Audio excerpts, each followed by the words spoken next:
السلام علیکم. میں اور ستار خان پھر آپ کی خدمت میں حاضر ہیں. اگرچہ 3-4 دن گزر گئے, ابھی تک چیف آف ڈیفنس فورسز کا نوٹیفیکیشن جاری نہیں ہوا, لیکن کہا یہ جا رہا ہے کہ چونکہ یہ ایک نیا دفتر بننے جا رہا ہے اور اس عہدے کے نیچے جو ایک ہائرارکی بنانی ہے, اس کے حوالے سے کچھ تفصیلات طے ہو رہی ہیں, اور جیسے وہ ساری سیٹلمنٹ ہو جائے گی تو نوٹیفیکیشن بھی جاری ہو جائے گا. رانا ثناء اللہ نے کہا کل کہ یہ افواہیں بالکل غلط ہیں کہ اس نوٹیفیکیشن میں کوئی میاں نواز شریف رکاوٹ ہے. البتہ سسٹم کی کچھ چھوٹی موٹی چیزیں جو ہیں وہ درست کرنے کے ساتھ ہی یہ نوٹیفیکیشن جاری ہو جائے گا. خان صاحب, یہ بھی کہا جا رہا ہے کہ کچھ ماتحت چھوٹی موٹی لیجسلیشن کی بھی ضرورت پڑے گی, تاکہ یہ جو چونکہ یہ کانسٹیٹیوشنل امینڈمنٹ کے تحت نئے دفتر کا اعلان تو کر دیا گیا تھا کہ ہمارے جو نئے آرمی چیف ہوں گے, یعنی کہ آرمی چیف کا جو پرانا عہدہ ہے اس کو بدل دیا گیا ہے چیف آف ڈیفنس فورسز کے ساتھ. لیکن اب نیوی کو اور ایئر فورس کو نیچے لانے کے لیے جو طریقہ کار وضع کرنا ہے اس میں شاید کوئی تھوڑی بہت دیر ہو رہی ہے. لیکن بہرحال ایک نئی طاقت کا ظہور عمل میں آ چکا ہے, اور نئی طاقت کا ظہور یہ ہے کہ آپ اس کو ڈیفائن کر سکتے ہیں کہ ہمارے ماضی میں جی ایچ کیو کی جو طاقت رہی ہے اور ہماری ملٹری اسٹیبلشمنٹ کی جو طاقت رہی ہے, وہ انڈیا کو شکست دینے کے بعد اور کسی حد تک میاں نواز شریف اور پیپلز پارٹی کو زیر اثر کرنے کے بعد اور عمران خان صاحب کو نکرے لگانے کے بعد ایک طرح سے یہ ایک ہسٹوریکل ایک طاقت ہے جو عاصم منیر صاحب کے ہاتھ میں ہے اس وقت. تو اس کو آپ کیسے دیکھتے ہیں؟ پاکستان کی تاریخ میں غالباً موسٹ پرابلی ایک ہی پولیٹیشین تھا, پاپولر پولیٹیشین, شیخ مجیب الرحمان. وہ اسٹیبلشمنٹ اور فوج کے کندھوں پہ کبھی نہیں چڑھا تھا, اسی لیے اس کو کبھی بھی حکومت نہیں مل سکی پاکستان میں. بنگلہ دیش میں مل گئی تھی, ان کا تو وہ فادر آف دی نیشن بھی ڈکلیئر ہوا. باقی لیکن وہاں بھی اس کا مجسمہ گرا دیا. یہ پھر کبھی یہ کسی اور وقت میں بحث ہوگی کہ اس کا مجسمہ, مجھے اس پہ ذرا ملال سا ہے کہ ڈھاکہ میں رہنے والے جو بنگالی ہیں جو اس کی بیٹی کے خلاف نکلے تھے, مجسمے کو نہ ہی لگاتے ہاتھ تو بہتر تھا. اس کی بیٹی کو بگا دیا, یہاں تک تو ٹھیک تھا. مجسمہ وہ پھر کبھی بات ہوگی. لیکن میں بتاتا ہوں کہ اس کے علاوہ پاکستان میں جو بھی پاپولر پولیٹیشین آیا, وہ اس نے کندھے استعمال کیے اسٹیبلشمنٹ اور فوج کے. اب جب آپ کسی کا کندھا استعمال کرتے ہو اور اس کے بعد آپ پاپولر ہو جاتے ہو, تو آپ کے پاس ایک ماں سوائے اس کے کوئی آپشن نہیں رہ جاتی کہ جو آپ کو اقتدار میں لائے تھے یا جن کی وجہ سے آپ کا راستہ ہموار ہوا تھا اقتدار میں آنے کا, آپ انہی کے ساتھ سیدھے ہو جائیں. لوگ جو ہوتے ہیں نا وہ اسٹیبلشمنٹ کو پسند نہیں کرتے. عام بندے کی بات کر رہا ہوں میں, پولیٹیسائز یا پولیٹیکل پارٹیز یا پولیٹیشین کی بات نہیں کر رہا. عام بندہ, عوام کی بات کر رہے ہیں کہ عوام کو اسٹیبلشمنٹ پسند نہیں ہے. وہ پہلے دن سے نا عوام کو اسٹیبلشمنٹ پسند نہیں آتی, کیونکہ عوام کے ذہن میں یہ چیز جا چکی ہوئی ہے کہ ہمارا ملک جہاں پہ ہونا چاہیے تھا وہاں پہ نہیں ہے. تو کیوں نہیں ہے, اس کی ایک بڑی وجہ وہ اسٹیبلشمنٹ ہے. اب عوام کو وہ بندہ پسند آتا ہے جو اسٹیبلشمنٹ کے ساتھ سیدھا ہوتا ہے. عوام اس چکروں میں نہیں پڑتی کہ یہی بندہ اسٹیبلشمنٹ اور فوج کے کندھوں پہ چڑھ کے آیا تھا. عوام کو ساتھ ساتھ یہ بھی ذرا دیکھنا چاہیے, تھوڑا سا ہوتا ہے ہمارا بھی قصور ہے, عام بندے کا, عام پاکستانی کا بھی قصور ہے. آپ کہتے ہیں کہ عوام کی شارٹ میموری ہوتی ہے. شارٹ میموری نہیں ہوتی. ہمارے یہاں عوام کا ایک مسئلہ رہا ہے, ایک تو ان کو جمہوریت ملتی نہیں رہی. جس طرح انڈیا میں لوگوں کو جمہوریت کا موقع ملتا ہے, وہ جب مقررہ وقت پہ الیکشن ہوتے ہیں وہ الیکشن میں جاتے ہیں, یا مڈ ٹرم الیکشن ہوتے ہیں تو وہ الیکشن میں جاتے ہیں. انڈیا میں کبھی نہیں ہوا کہ جی الیکشن پوسٹ پون کر دیے گئے, یہ ہو گیا وہ ہم سے زیادہ میچور ہے. ہماری اممیچورٹی ہے کہ جب آپ اسٹیبلشمنٹ کو کچھ کہتے ہیں, ساتھ ساتھ ان کا بھی ہمیں حساب لینا چاہیے کہ جناب آپ تو کندھے پہ چڑھ کے آئے تھے اسٹیبلشمنٹ کے, آپ کا راستہ ہموار کیا اقتدار کے لیے وہ اسٹیبلشمنٹ نے کیا. اب آپ آ کے للکار رہے ہو اور پاپولر ہو رہے ہو. پاپولر کیوں ہوتا ہے؟ اگر لوگوں کی یہ سوچ نہ ہوتی، وہ اسٹیبلشمنٹ کا حساب ضرور لیں، اسٹیبلشمنٹ کے ساتھ ساتھ ان سیاسی جماعتوں کا یا سیاستدانوں کا بھی حساب اس طرح سے لے کہ بھائی جان پہلے ہمیں کنونس کریں۔ آپ اقتدار میں آئے تھے، کوئی اور راستہ نہیں تھا آپ کا، ماں سوائے اس کے کہ فوج کے کندھوں پہ چڑھ کے آئیں یا اسٹیبلشمنٹ کے کندھوں پہ چڑھ کے آئیں۔ یہ میچور ہوئی عوام کہہ سکتی ہے، جو عوام میچور نہیں نہ ہوتی وہ نہیں کہہ سکتی۔ ان کے پاس لے دے کے پولیٹیشن رہتا ہے جس کو پسند کرنا شروع کر دیتے ہیں۔ اب اس میں یہ بات ہے کہ پاورز دیٹ بھی، جو ایک لفظ استعمال کیا جاتا تھا جس کو آپ اسٹیبلشمنٹ بھی کہتے ہیں، اس کی طرف جھکاؤ ایک عام بندے کا تو نہیں ہوتا، کیونکہ انہیں میکسیمم کیا، یہ کیمرہ مین ہے، کیمرہ چلا رہا ہے، اس کو نوکری جو دے رہا ہے وہ رضا رومی ہے جو نوکری دے رہا ہے اس کو۔ اب اس کو اسٹیبلشمنٹ سے کوئی نہیں سروکار۔ جب حکومت، جب بھی ایک سیاسی جماعت بنتی ہے، سیاستدان ہوتا ہے، اسے پتہ ہے کہ جب تک میں بھی سویلین ہونے کے باوجود جب تک میں سلوٹ نہیں کروں گا میں اقتدار میں نہیں آ سکتا۔ اور یہ اسٹیبلشمنٹ کو بھی پتہ ہوتا ہے کہ یہ اس وقت ایری باری گی، اسٹیبلشمنٹ نے باریاں لائی ہوں گی، وہ لے آتے ہیں۔ میچورٹی کی ضرورت اس وقت پڑ جاتی ہے کہ آپ اسٹیبلشمنٹ کو جو مرضی کہیں۔ ساتھ ساتھ آپ کو یہ بھی دیکھنا چاہیے جیسے دنیا میں ہوتا ہے، جو دنیا کے وہ ممالک جہاں پہ جمہوریت ہے، ڈیموکریسی ہے، پارلیمنٹ ہے، بڑے عرصے سے ہے اور آگے جا چکی ہے، وہاں ٹینڈنسی یہ ہے کہ اگر امریکہ کی مثال لے لو۔ نہیں، لیکن یہ بات آپ کیا کر رہے ہیں بھائی، اس وقت تو طاقت ہے اسٹیبلشمنٹ کے پاس، پاپولر بھی وہ ہیں، اور کوئی سیاسی جماعت ان کے سامنے ہے ہی نہیں۔ کون سی سیاسی جماعت ہے جی آصم منیر صاحب کے سامنے رکاوٹ؟ کب کا وقت تھا، مجھے کوئی وقت بتا دو، 2 مہینے یا 3 مہینے کا کوئی سیزن آیا ہو جب اسٹیبلشمنٹ کے ساتھ پاور نہ ہو۔ اسٹیبلشمنٹ کے پاس تو ہر وقت پاور ہوتی ہے، نہیں، اس پاور میں اضافہ کمی ہوتی رہتی ہے۔ یہ اسی ملک میں ہوا تھا کہ گل حسن سے پستول دکھا کے مصطفیٰ خان نے استعفیٰ لیا تھا اور بھٹو نے نیا آرمی چیف لگا دیا تھا۔ یار اس وقت 1971 کا الیکشن ہو چکے ہوئے تھے، ہمیں ہار ہو چکی ہوئی تھی، بنگلہ دیش بن چکا ہوا تھا، بہت کمزور پوزیشن پہ تھے۔ تو پھر یہی کہہ رہا ہوں نا کہ کمزور پوزیشنیں آتی رہی ہیں۔ آپ کو یاد ہی ہے کہ 18ویں ترمیم جب ہوئی تھی فوج کمزور تھی تو ہو گئی تھی، ورنہ ہونے لیتے تھے اگر طاقتور ہوتے تو۔ اگر 8ویں ترمیم ختم کی تھی میاں نواز شریف نے تو اس وقت فوج کمزور تھی۔ 18ویں ترمیم تو یہ نہ اس کہیں کہ کسی وقت کمزور نہیں تھی۔ 18ویں ترمیم بھی اس وقت آئی جب 9 سال گزار چکے ہوئے تھے جنرل پرویز مشرف۔ ہاں تو پھر یہ نہ کہیں کہ وہ ہر وقت کی طاقت میں ہوتے ہیں۔ طاقت ہوتی ہے۔ 18ویں ترمیم کے بعد بھی جو پاور کوریڈورز ہیں جن کا ہم ذکر کرتے رہے ہیں، اس میں پاور کوریڈورز میں اسٹیبلشمنٹ پھر بھی پاورفل رہی۔ اچھا، لیکن سوال یہ ہے کہ ہم آج کی بات کرتے ہیں، آج جب عاصم منیر صاحب چیف آف ڈیفینس فورسز ہو چکے ہیں اور جب ملک میں 26ویں ترمیم ہو گئی، کہا جا رہا ہے کہ عدالتوں کے جو اختیارات ہیں وہ سلب ہو چکے ہیں، کہا جا رہا ہے کہ کوئی سیمی مارشل لا ہے، کہا جا رہا ہے کہ ملک میں کوئی سیاسی پارٹی جو ہے اس کے اندر ریڑھ کی ہڈی نہیں ہے کہ وہ ان کو چیلنج کر سکے۔ یار سجاد صاحب، اگر عدالتیں میرٹ پہ ہو کے اسٹیبلشمنٹ کے ساتھ یا فوج کے ساتھ لڑتی، نتیجہ مختلف ہوتا۔ جس طرح اسٹیبلشمنٹ کی پسند اور ناپسند ہوتی ہے نا، اس طرح ہماری عدالتوں کی بھی پسند اور ناپسند ہوتی ہے۔ اگر عدالتیں آپ کو پسند کر لیں تو ان کے فیصلوں میں جھلکنا شروع ہو جائے گا کہ یہ تو سجاد کو پسند کر رہے ہیں، میرٹ پہ تو نہیں ہے۔ اگر عدالتیں مجھے پسند کر لیں تو ان کی فیصلوں سے یہ جھلک نمایاں ہونی شروع ہو جائے گی کہ ستار خان کو پسند کر رہے ہیں۔ جب بھی کہ میرٹ پہ جب ہم لڑیں گے، اسٹیبلشمنٹ ہو یا فوج ہو، اپنے حقوق کے لیے، ڈیموکریسی کے لیے، پارلیمنٹ کے لیے، سسٹم کے لیے، جس دن ہم میرٹ پہ آ کے لڑیں گے نا، اس دن اسٹیبلشمنٹ کمزور ہونا شروع ہوگی اور وہ اس جگہ پہ چلی جائے گی جس جگہ پہ پوری دنیا کی اسٹیبلشمنٹ ہوتی ہے۔ یعنی کہ ہمارا پرابلم کیا ہے کہ ہم نے اپنی لڑائی کو پسند اور ناپسند کی لڑائی بنا دیا۔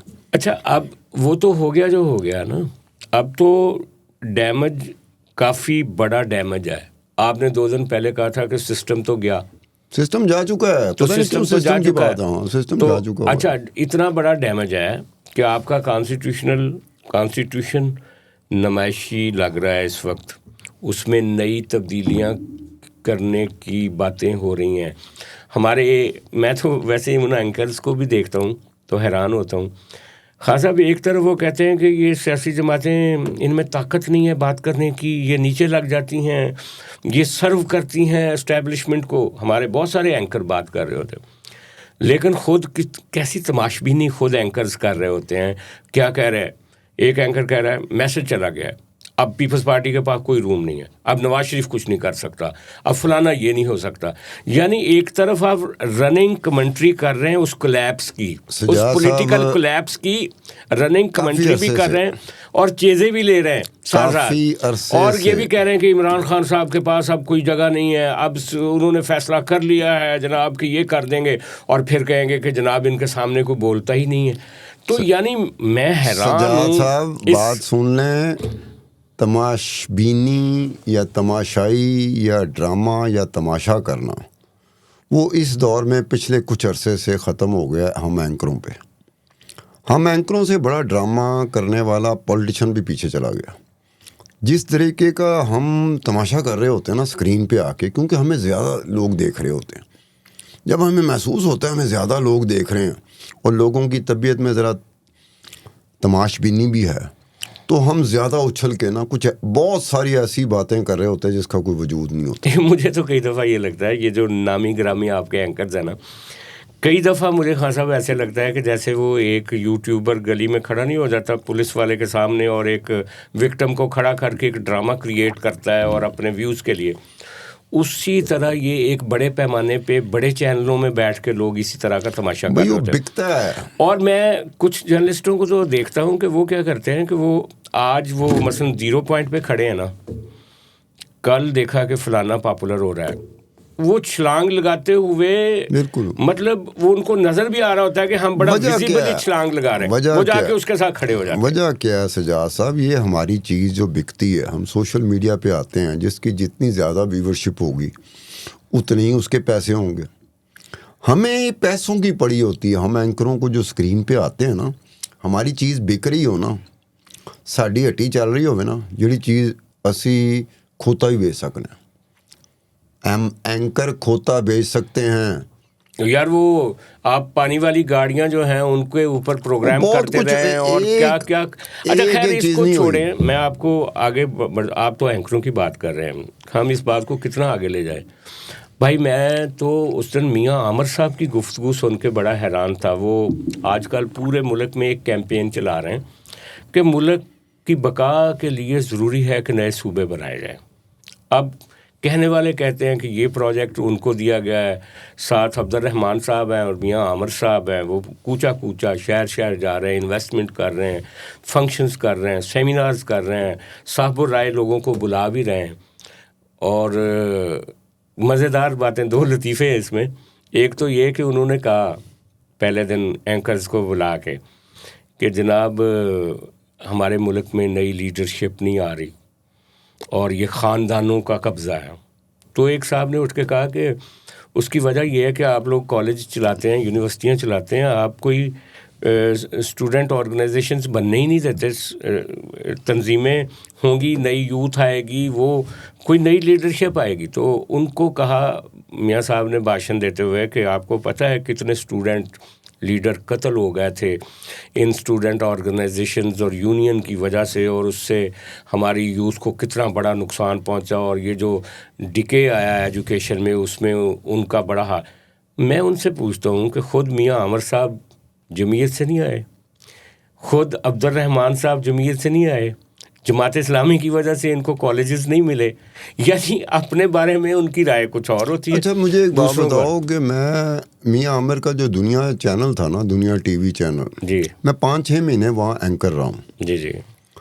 میاں عامر صاحب تو پالیٹکس میں تھے, مطلب لاہور کے ایڈمنسٹریشن جسے کہہ لو کہ وہ میئر تھے نا لاہور کے, جناب پرویز مشرف کے دور میں جو ایک لوکل باڈیز کا اسٹرکچر اس میں تھے. یہ جو دوسرے صاحب ہیں عبد الرحمان صاحب, ہاں نئی بات کہ یہ پالیٹکس میں رہے ہیں کبھی نہیں. یہ جمعیت کے نرسری تو جمعیت ہی تھی نا جہاں سے اٹھ کے آئے ہیں یہ سارے, پالیٹکس میں نہیں رہے. پالیٹکس کیا ہے, جمعیت کیا ہے؟ اگر آپ ایک اسٹوڈنٹ ہیں اور جمعیت میں ہیں تو یو آر ان پالیٹکس. آپ آگے سیاست میں آئے نہیں, کونسلر بنے نہیں بنے وہ الگ بات ہے. ہم تھوڑا سا آگے چلتے ہیں, ان کے اوپر رکتے نہیں ہیں. میں صرف یہ کہنا چاہ رہا تھا کہ میاں عامر صاحب نے کراچی جا کے کہا کہ جو ہمارا ملک ہے نا یہ ایک ایلیٹ کلچر کا شکار ہو چکا ہے. بھئی یہ بات ایک مزدور کرے خان صاحب, مزدور کا بچہ کرتا ہو یا کسان, چھوٹے کسان کا بچہ کرے یا کلرک کرے, کس ریاست جو ہے وہ ایلیٹ کلچر کا شکار ہو گئی تو کچھ سمجھ میں بھی آتا ہے نا, وہ افیکٹو پارٹی ہے. اب میاں عامر صاحب یعنی اس ملک کی جو نئی ایلیٹ ہے وہ کہہ رہی ہے کہ ملک ایلیٹ کلچر کا ایلیٹ کیپچر کا شکار ہو چکا ہے. تو خیر یہ جو نئے صوبوں کی مجھے بحث ہے, بات بتائی جائے کہ میاں عامر صاحب, میں چونکہ وہاں پہ کام کر چکا ہوں, میاں عامر کے چینل میں اینکر رہ چکا ہوں, تو پالیٹکس جس بندے نے کی ہو نا, پالیٹکس مکمل طور پہ نکل جائے یہ مشکل سی بات ہوتی ڈائجسٹ کرنے والی. ہاں یہ تو ہے. عبدالرحمان صاحب کو میں نہیں جانتا, ٹھیک ہے, نہ ان کے چینل پہ کبھی کام کیا, تو ان کے حوالے سے مجھے نہیں پتا, لیکن میاں عامر صاحب کے حوالے سے یہ کہہ سکتا ہوں کہ جو پالیٹکس ہو چکی ہو, کیونکہ لاہور کا ایڈمنسٹریٹر رہنا اس وقت میں جب باقی ساری سیاسی جماعتیں ماند پڑ چکی تھی, مدم ہو چکی ہوئی تھی, مدم تو نہیں ہوئی تھی, کر دی گئی تھی, جو بھی آپ کہنا ڈکٹیٹرشپ تھی, ٹھیک ہے. تو اب یہ ہے کہ وہ ایک ایسی آواز سیاسی پلیٹ فارم پر بہت بہتر طریقے سے نکالی جا سکتی ہے. اگر آپ نے کوئی بات کرنی ہے, صوبوں کی بات کرنی ہے نا, تو جب تک آپ کے پاس سیاسی پلیٹ فارم نہیں نہ ہوگا وہ اس طرح سے بہتر طریقے سے نہیں ہو سکتی. وہ کر رہے ہیں کہ ایک رائے عامہ بنا رہے ہیں, جیسے ہوتا ہے نا کہ ایک چیز کرنے سے پہلے ایک پریمبل کے طور پہ سارے علاقوں میں جا رہے ہیں. تو یہ باقی جو سیاسی جماعتیں ہیں یہ ان کے بارے میں کیا کہہ رہی ہیں؟ سیاسی جماعتیں تو ابھی خاموش ہیں اور وہ دیکھ رہی ہیں کہ یہ کیا ہو رہا ہے. لیکن آپ نے دیکھا ہوگا کہ سندھ میں مراد علی شاہ کا ایک کلپ تھا پچھلے دنوں, اس نے کہا یہ کہاں سے ابال آ رہا ہے کہ آپ نئے صوبے بنائیں. اچھا صوبے بنانے کی جو بات ہے, فار دیٹ میٹر کہا یہ جا رہا ہے, تھیوری یہ بیچی جا رہی ہے کہ آپ جب بھی صوبے بنانے کی بات کرتے ہیں تو ایک آ جاتا ہے لسانی مسئلہ کہ یہ سندھ ہے, سرائکی ہے, یہ پنجاب ہے, یہ پختونخوا ہے. تو وہ کہتے ہیں کہ جی اس سے نفرت پیدا ہوتی ہے, تو آپ یہ کریں کہ نئے صوبے بنا دیں ہر ڈویژن لیول پہ. جتنی ڈویژنس کی ڈیمارکیشنز ہیں نا, ایک ڈویژن کی ایک صوبہ بنا دیں. اچھا, جو انتظامی جو یونٹ ہوتا ہے, ایڈمنسٹریٹو یونٹ ہوتا ہے, ڈویژن ایک انتظامی حوالے سے جو سسٹم ہمارے ہاں رہا ہے, تو سب سے بڑا جو یونٹ ہوتا ہے وہ ڈویژن ہوتا ہے. اور ڈویژن ہوتا ہے. اب وہ کہہ رہے ہیں کہ ڈویژن کی سطح پر آپ صوبے بنا دیں. اب یہ ہے, اب دیکھیں کہ یہ کتنا وائبل ہوگا کہ ہر ڈویژن میں ایک گورنر اور ایک چیف منسٹر اور ایک اسمبلی, اور کتنے اخراجات بڑھیں گے. اور کیا اسٹیٹ جو وہ ایلیٹ کیپچر ہے, کیا غریب کا بچہ الیکشن لڑ سکے گا؟ پھر بھی الیکشن کتنا مہنگی چیز ہے, آپ اس کو چھوٹا کریں یا بڑا کریں. الیکشن تو اب بھی غریب کا بچہ نہیں لڑ سکتا. تو میں وہی کہتا ہوں نا, جب آنے والے وقتوں میں آپ کہہ رہے ہیں کہ پھر بالکل 1-2% جو چانس ہے وہ بھی ختم ہو جائے گا. اچھا ہو کیا رہا ہے خان صاحب, بات یہ ہے کہ یہ اس حد تک تو بات درست ہے کہ آپ کی جو اسٹیٹ مشینری ہے وہ کلیپس کر چکی ہے, رول آف لا کہیں پہ بھی نہیں ہے. لیکن رول آف لا کا نہ ہونا, اسٹیٹ مشینری کا کلیپس کر جانا, انتظامیہ کا ایبسنسیا جو ہے, عام بندے کی تکلیف جو ہے وہ رفع نہیں ہو رہی, نہ ہیلتھ, نہ ایجوکیشن, نہ کسی معاملے میں. تو اس کی سارا الزام ہم دے دیتے ہیں. میرا ایک پوائنٹ ہے کہ جب انڈیا بڑے صوبوں کی وجہ سے نہیں مل رہی. نہیں, جب انڈیا آزاد ہوا تھا, ہمارے ساتھ ہی آزاد ہوا تھا, کیونکہ میں انڈیا پہ بڑا کام کرتا رہا ہوں. ایک میری کتاب بھی ہے, وہ انڈین الیکٹیبلز کے اوپر ہے. وہ 1951 سے پہلا جو 51-52 میں پہلا الیکشن ہوا تھا 2024 تک کا, اس میں الیکٹیبلز نکال رہا ہوں کہ کتاب کمپلیٹ ہے. تو اس میں یہ بھی تھا کہ جو اسٹیٹس تھیں, جن کو اسٹیٹس کہا جاتا ہے انڈیا جو اسٹیٹس تھیں, اور یونین ٹیریٹریز, وہ موسٹلی مجھے یاد پڑتا ہے 9 تھیں یا 10 تھیں, وہ بڑھ کے اب 40 کے قریب آئی ہیں. ہاں, یہی مثال دی جا رہی ہے پاکستان میں. اب اس میں یہ ہے کہ میرا بھی یہ پوائنٹ ہے کہ یار صوبے کیا ہم لوگ یہ 70, 75, 80, 82 سال جتنے بھی ہو گئے ہیں اس ملک کو بنے, ہمیں کبھی خیال نہیں گیا کہ پوری دنیا میں ایک خاص قسم کی رفتار ہوتی ہے جو وقت کی رفتار کے ساتھ چلتی ہے. وقت بدلتا ہے, آپ کو بھی بدلنا پڑتا ہے. وقت بدلتا ہے, اگر آپ اپنے آپ کو نہیں بدلیں گے تو زیادہ مشکل ہو جائے گی. تو اس وقت بدلنے کے ساتھ, وقت گزرنے کے ساتھ پوری دنیا میں یہ ہوا کہ ایڈمنسٹریٹو یونٹس جو تھے نا وہ ذرا زیادہ ہونا شروع ہو گئے, کیونکہ دنیا سوچتی ہے. اور دنیا سوچتی کیوں ہے سجاد صاحب؟ ہمارا پرابلم کیا ہے؟ اگر ہم دنیا کے مقابلے میں اپنا پرابلم ڈسکس کریں نا تو ہمارا پرابلم یہ ہے کہ دنیا ڈیجیٹلائزڈ ہوتی جا رہی ہے. ڈاکومنٹیشن دنیا میں بہت خوفناک حد تک چلی گئی جو جانی چاہیے. ڈیٹا کے اوپر ریلائبلٹی دنیا کی بڑھ چکی ہے. ہمارے ہاں نہ ہم ڈیٹے کو مانتے ہیں, ڈیٹے کا ذکر ہی نہیں ہوتا. ڈیٹا کا کبھی ذکر سنا؟ دنیا میں ڈیٹا کی امپورٹنس اتنی ہے کہ ڈیٹا جرنلزم ایک نئی چیز آ رہی ہے. دنیا میں ریئل ٹائم گورننس ہے, ریئل ٹائم گورننس ہے. وہ میں نے کہا نا, اب ہمارا مزاج کہ سمجھیں ان کو پتہ ہے کہ شہر میں اس وقت کتنے لوگ داخل ہوئے ہیں اور کتنی گاڑیاں باہر نکلیں اچھا گی. یہ بات آپ کر رہے ہو نا. ہاں نہیں, لیکن اس میں خان صاحب یہ جب ہم دنیا کی مثال دیتے ہیں نا, آپ مثال دیتے ہیں انڈیا کی, وہاں پہ اتنی ریاستیں تھیں اتنی بن گئیں. آپ مثال دیتے ہیں کہ وہاں پہ ڈیٹا گورننس آ گئی ساری دنیا میں. تو آپ دیکھیں ہمارے ملک میں جو گورننس ٹول ہے وہ کیا ہے؟ جو گورننس ٹول ہے آپ کا وہ آپ کی بیوروکریسی ہے. ٹھیک ہے, سیاستدان ڈائریکٹ تو نہیں آ کے سڑک پہ کھڑا ہو کے لا اینڈ آرڈر مینٹین کرے گا. پولیس ہوگی نا, ان کا آئی جی ہوگا نا, جس کے تحت سارے پولیس کا ایک سٹرکچر ہے. اسی طرح بجلی نہیں ہے آپ کے تو ایک بجلی کا محکمہ ہوگا. اگر فلانا اس کو سمارٹ کرنا یا ڈیجیٹلائز کرنا یا اس کو زیادہ ایکوریٹ کرنا, زیادہ پروفیشنل کرنا, یہ کام. ایک بات سجاد صاحب, جب پاکستان آزاد ہوا تھا 1947 میں, فرام دی ڈے ون ہمارا جو پولیٹیشین تھا, پہلے دن کی میں بات کر رہا ہوں, پہلے وزیر اعظم سے میں شروع ہوتا ہوں. لوگ جائے جو مرضی ان کے بارے میں کہیں, جتنا مرضی ان کا رکھیں, لیکن یہ سارے کمزور لوگ تھے. یہ 1947 سے لے کے 1958 تک, جب تک کہ جنرل ایوب خان نے آ کے پہلا مارچا لگایا تھا, ہمارے 7 وزیر اعظم ہوئے 1947 سے لے کے 1958 تک. بیچ میں ایسا وزیر اعظم بھی ہے آئی چندری گر, جو صرف 2 مہینے کے لیے رہا تھا. اچھا یار, اب یہ بغیر الیکشن کے دیکھیں, پولیٹیشین آتا ہے, انڈیا ساتھ تھا, انڈیا میں الیکشن کے بغیر نہ نہرو آیا نہ اس کے بعد کوئی آیا. الیکشن ہوتے تھے, آپ کو زیادہ ووٹ پڑتے تھے, آپ وزیر اعظم آتے تھے, پردھان منتری بن جاتے تھے. پاکستان میں بغیر الیکشن لڑے 1947 سے 1958 تک یہ ہوا. پیرالل کیا ہو رہا تھا؟ پیرالل فوج اپنے آپ کو اسٹرینتھن کرتی جا رہی تھی, پیرالل بیوروکریسی اپنے آپ کو اسٹرینتھن کرتی جا رہی تھی. پولیٹیشین تو یہ تھا کہ میں آپ کی ٹانگ کھینچ رہا ہوں, آپ میری ٹانگ کھینچ رہے. کون سا ایسا وزیر اعظم گزرا 1947 سے 1958 کے دوران کہ ٹانگیں کھینچنے والے نہ ہوں؟ اگر یہ وزیر اعظم بندہ لگ گیا تو 4 بندہ گروپ بن گیا, ان کا ٹانگیں کھینچنا. صاحب میرا سوال کیا ہے؟ میرا سوال یہ ہے, آپ کیا کہہ رہے ہیں؟ پہلے آپ کی گفتگو کا تجزیہ کر لیتے ہیں کہ چونکہ سیاستدان کمزور تھے اس لیے بیوروکریٹس نے اور جرنیلوں نے اسپیس گھیر لی. اچھا, اب آپ انڈائریکٹلی کیا کہہ رہے ہیں کہ یہ جو اسپیس بیوروکریٹس نے اور جرنیلوں نے گھیری تو ان کی وجہ سے ملک کا بیڑا غرق ہو گیا.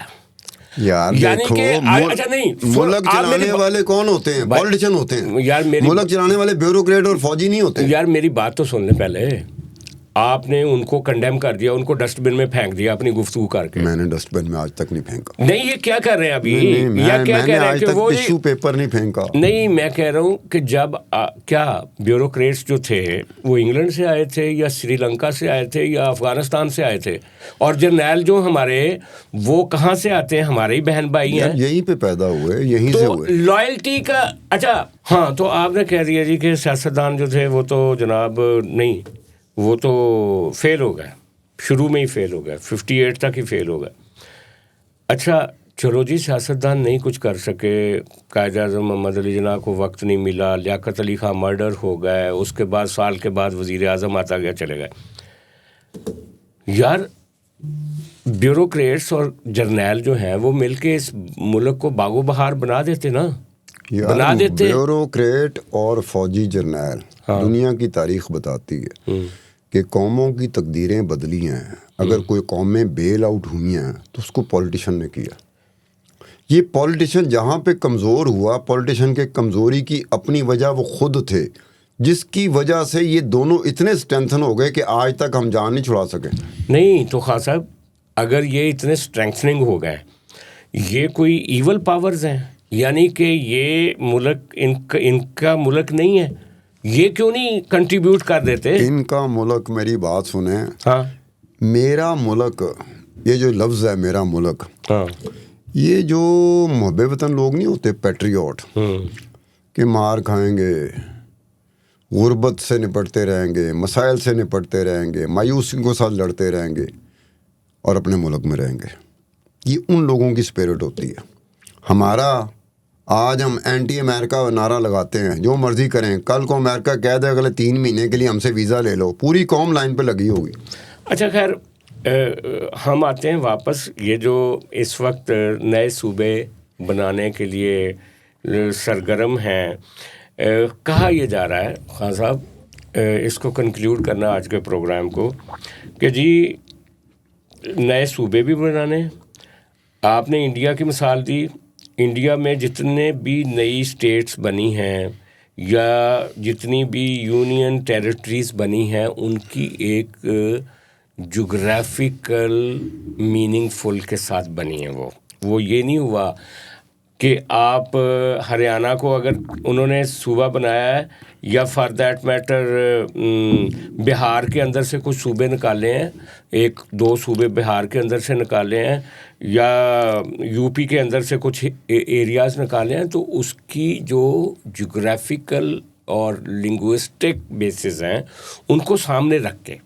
اچھا سجاد صاحب، اس میں یہ بھی ہوا ہے کہ اسٹیٹ میں سے اسٹیٹ بن رہی ہیں نا، ہاں، اس میں آپ یہ دیکھیں ہر ایک کی ہسٹری رہی ہے کہ جو پولیٹیکلی طور پر نا، سیاسی طور پہ وہ نعرہ بن جاتی تھی، لوگوں کی آواز آنا شروع ہوتی تھی کہ ہمیں نیا اسٹیٹ چاہیے. وہ ایک پروسیس سے نکل کے پھر اسٹیٹ بنتی تھی. میں وہی کہتا تھا کہ وہ آرگینک طریقے ہوتے ہیں، اور اسٹیٹ کرافٹ کو چلانے کے لیے اور ملک کو اکٹھا رکھنے کے لیے بعض اوقات آپ کو جو ڈائیورس آوازیں ہوتی ہیں نا، جو اندر ایک مختلف طرح کے رنگ ہوتے ہیں نا، ان کے پھول بوٹے بنانے پڑتے ہیں، ایک نئی شکل بنانی پڑتی ہے، لیکن وہ آرگینک ہوتا ہے. اچھا، یہ آپ نے بات کی نا آرگینک کی. ہاں، انڈیا میں پاسبل ہے.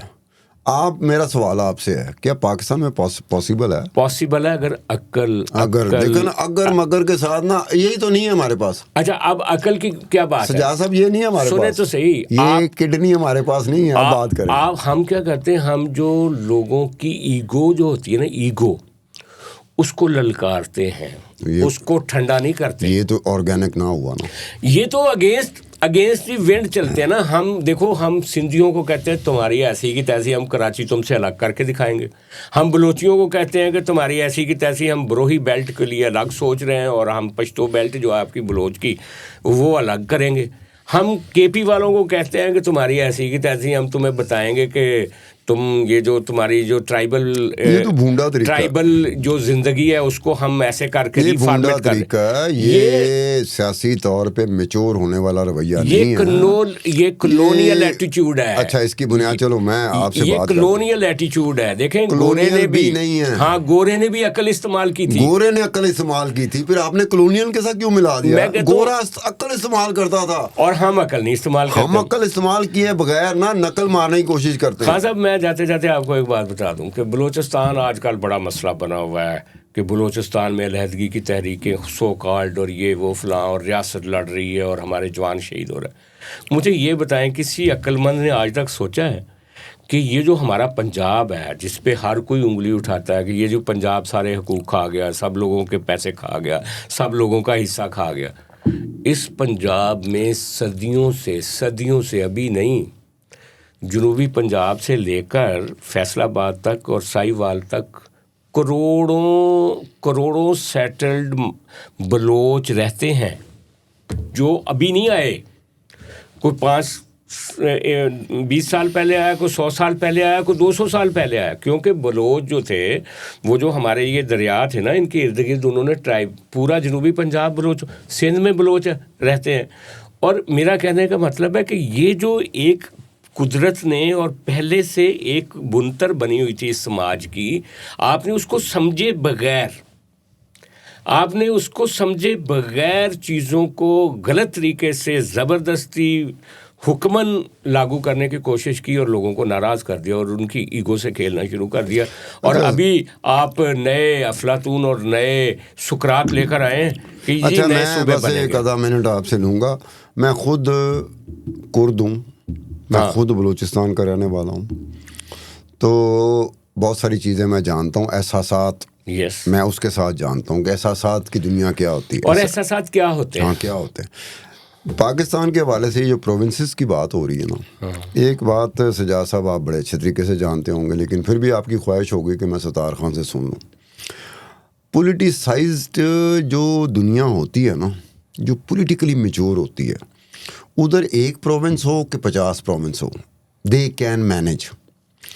ہم لوگ جو ہے نا، سوسائٹی کس طرح کی بن چکی ہے ہماری، اسٹرانگ قسم کی پولیٹیکل ڈیوائڈ ہے ہم میں. جی ہاں، ویری اسٹرانگ. یس.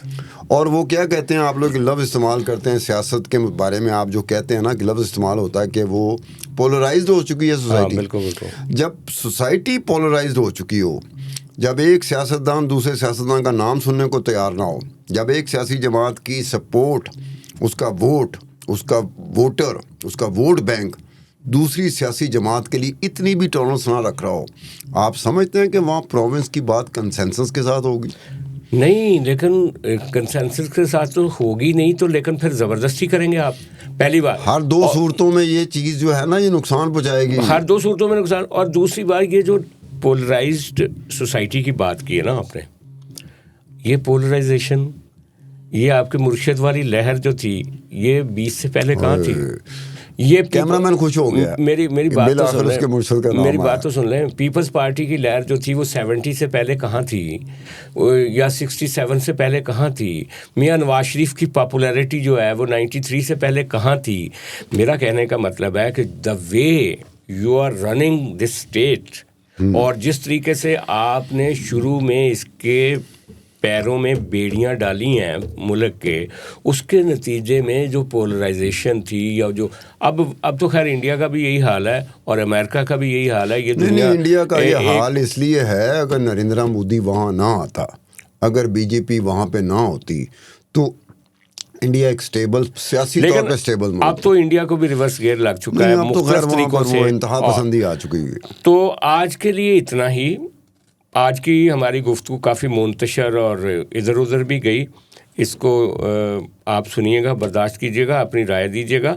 اور ہاں، یہ جو آپ کئی دفعہ کہہ دیتے ہیں نا کہ ہم کسی ایک پارٹی کو فالو کر رہے ہیں، شاید ایک پارٹی کے حق میں بات کر رہے ہیں، دوسری کے نہیں کر رہے. بعض اوقات آبجیکٹیوٹی کے حساب سے ہمیں عمران خان صاحب کی تعریف کرنی پڑتی ہے، ہمیں نواز شریف صاحب کی تعریف کرنی پڑتی ہے، اور کئی دفعہ پیپلز پارٹی کی. لیکن جب ان کی کسی بری چیز کی بات ہو تو اس کا بھی ہم ذکر کرتے ہیں. لیکن چونکہ آپ اپنی پارٹیوں کے ساتھ سٹیک ہو کے بیٹھے ہیں، آپ کو لگتا ہے کہ شاید ہم کسی ایک پارٹی کے ساتھ ہیں. ایسا نہیں ہے. ہمیں دیکھتے رہیں، اپنی رائے دیتے رہیں. کل پھر آپ سے ملاقات ہوگی. بہت شکریہ.